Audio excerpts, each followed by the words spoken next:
Klitschko with the right. Lewis misses with the left. Klitschko pawing with his punches, but throwing punches. Hard right hand by Klitschko. Best punch of the round.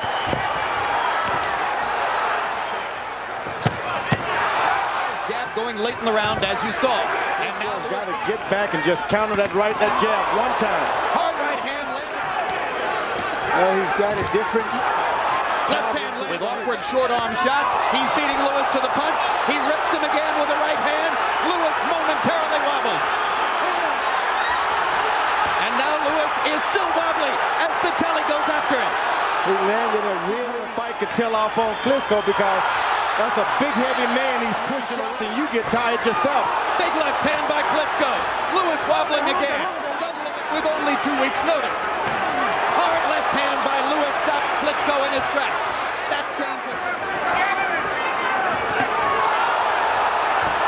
You can bet Emmanuel Stewart's going to have a lot to say. They trade big right hands. Lewis gets the worst of it. It's going to have an effect on Klitschko. That man is heavy, Lennox Lewis. And Lennox Lewis's left eye is beginning to swell, and there may be blood under the eye. Vitali Klitschko is roughing Lennox Lewis up as the second round begins to come down the stretch. There's a big welt over the eyes of Lewis, who staggers back to the corner. Lennox Lewis walking unevenly to the middle of the ring as he goes after Klitschko. Someone is bleeding pretty good there. Lennox Lewis under the left eye, and now Vitali bleeding by the left eye as well. And Vitali's cut is over the eye. Triple jab by Klitschko and a right hand to follow. Lewis can't stop him. Big right hand by Lewis. There has never been a heavyweight championship between them. That cut is bad. Klitschko is hurt. And he lands a huge right hand on Lewis. If he can just continue, he can... Lewis again with a left hook over the top. Now he begins to jab away at Klitschko's badly damaged eye. Swinging right hand. It's just a... I think Lewis is taking the hardest shot. Big jab forces Vitali back. And now a hard right hand by Klitschko stops Lewis's rush. But Lennox to the third for the good right hands. They fall down together. Referee Lou Filippo is not going to rule this a knockdown. That's that heavy weight, Lennox Lewis. You keep leaning on you.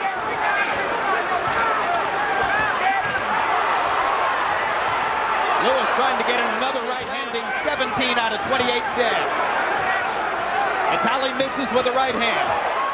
Lewis breathing with his mouth open. Big men have a difficulty fighting at this pace. That right hand, Vitali still getting off 4 punches. Done an excellent job of staying away from that big overhand right of Lennox Lewis. Every time that Lennox Lewis hit him with something, and Lennox just landed a monster. But Vitali comes back with his jab. Right hand staggers Klitschko momentarily. And good professional work by Lewis against the ribcage as Vitali takes it. And referee Lou Moret just looks at Lewis trying to land a haymaker. whoa! Vitali lands another right hand across the top. And top favor of Vitali Klitschko, but his eye begins to drain blood again. Lewis is there for him. All he has to do is just take it. Lewis leaning against the... Well, Vitali's certainly ahead on points, and the way he's throwing punches, he might stay that way. But can he finish the fight with that eye? But Lewis beginning...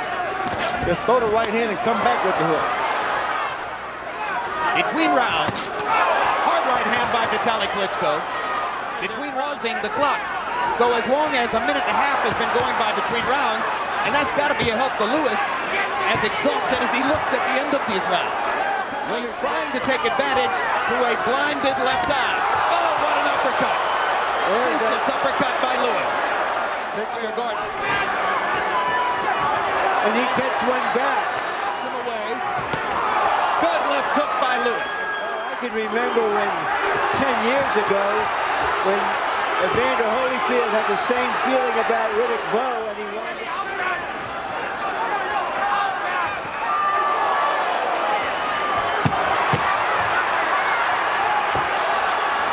It's all Lennox Lewis can do to stand up. Not because of Vitali Klitschko's punches, but because of his own exhaustion.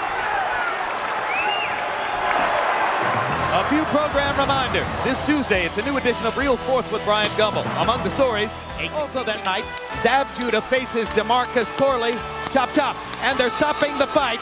They're stopping the fight as we get out of this promo to tell you that the fight has been stopped because of the damage to Vitali Klitschko's eye. And Lennox Lewis, in spite of himself, has a successful defense of his heavyweight title. And you know I'm happy because this guy showed he's got heart, he's tough, he can come back. But you blow your eye, that's the end of everything. Let's take a look at how it all happened. In round one, Vitali Klitschko came out busier, more aggressive, and an obviously dry, not yet warmed up Lennox Lewis took a while to get it going. Finally got the jab going late in the round. By round two, Vitali Klitschko's eye was already cut, and the blood was beginning to flow. Lennox Lewis landed a big right hand to cause the cut.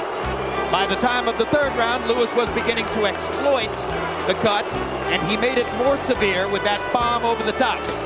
Between rounds 3 and 4, you wondered how the fight could continue given the severity of the gash over Klitschko's eye. That he had no skill level and that he had no heart. What do you say now? Well, you know, if the fight would have went more, they should have stopped No, the fight didn't go more. What happened in the 6 rounds? What is your impression of him now? He's okay. Yeah, what do you want me to say? I want you to say what you say. Was it a harder fight than you anticipated? No, not really. You know, I was getting to him. There's no way he could have finished the fight. If you look at the state of his face, there's no way. He's lucky the fight was stopped. I was just getting to him, and he was just deteriorating anyway. So I don't know what you're talking about. I'm just asking you for your impressions because you seem to dismiss him that he could even compete with you. Well, yeah, of course he can compete with me. That's why he's here in the #1 position. Well, I understand you were behind on all the judges' scorecards. Listen, he would have got knocked out the next couple of rounds. It was just a matter of time. He was definitely deteriorating. So I don't even know what you're talking about, Larry. Well, I'm telling you what the score is. Huh? I'm just telling you what the scoring of the officials was. Oh, okay. So anyway, the referee's lucky he stopped the fight anyway. Look at the state of his face. Would you say now that he has no heart? Well, you know, you would have seen the next couple rounds. He would have probably. You don't want to give him any credit, it seems. I do give him credit. He's in #1 position. He's my mandatory. I gave him a chance to fight, and you know, I dismissed him in the sense of, you know, I got to him. Look at the state of his face. What made him difficult to fight? You know, he's got an unusual style, European style. Plus, I only had a week to prepare for it. So, you know. He seemed to be able to somehow avoid your big right hand. How did he do that? Well, I wouldn't say he avoided them. And like I said, the next couple of rounds would have told the whole thing. Were you tired? You looked like you were tired as well. Oh, I was just getting my second win, Larry. Were you hurt by a punch in around the second round? It seemed that it shook you a little bit. Were you surprised? Did it wake you up? Yeah, it definitely did wake me up, you know. We're big guys. Any punch from both of us is going to hurt. So, you know, I hurt him a couple of times, even more times than he hurt me. Was your plan to make it this kind of a brawl because you felt that he had never been in such a fight and that he could not go a distance? You know, I still feel he cannot go the distance with me. As you can see, he was definitely deteriorating. That's why I was trying to stay close to him and slugging it out, because he's never been in a dogfight. Most of his fights that I've seen, he's just stayed back and basically jabbed, did what he wants, and that's what happened. So my plan was just to go in there, dog him, stay close to him, make him throw a lot of punches. I don't recall your being in too many dog fights like this. This was a tremendous fight for 6 rounds. Yeah, I wanted to be in a dog fight because I know when the going gets tough, the tough get going. I'm tougher than him. Like I said, if the fight would have went on, he definitely would have retired. I would have knocked him out. It was just a matter of time. I was definitely getting to him. Look at the state of his face. You know, I'm #1. No guy tests. Well, you are the champion. But what might have happened, we don't know. What did happen, we do know. Thanks. Yes. Lennox Lewis is the best. I laid them all to rest. Thank you very much. Yeah, let's go for lunch. Yo, bring on his brother too. I'll have his brother for lunch. That was a hard meal to digest, Lennox. Jim? Yeah, but I digested it good, so I don't know what you're talking about. All right, and as Lennox continues to talk in the ring, we'll show you once again the punch that caused the cut. Looked like the side of the glove may have caught Klitschko's eye, causing that big rip, George. That was a punch. You know, you get in the ring, you're going to get hit by those right hands. You're tall, eye level, and he got cut, and it opened big. Yeah, it wasn't a cheat of any sort. No, first time, not the first time that a fighter has won a fight while losing on the scorecards because he cut up the opponent. It's the best heavyweight title fight I've seen in years. I never expected anything like this. Had a little bit of the drama of George Foreman versus Ron Lyle, huh?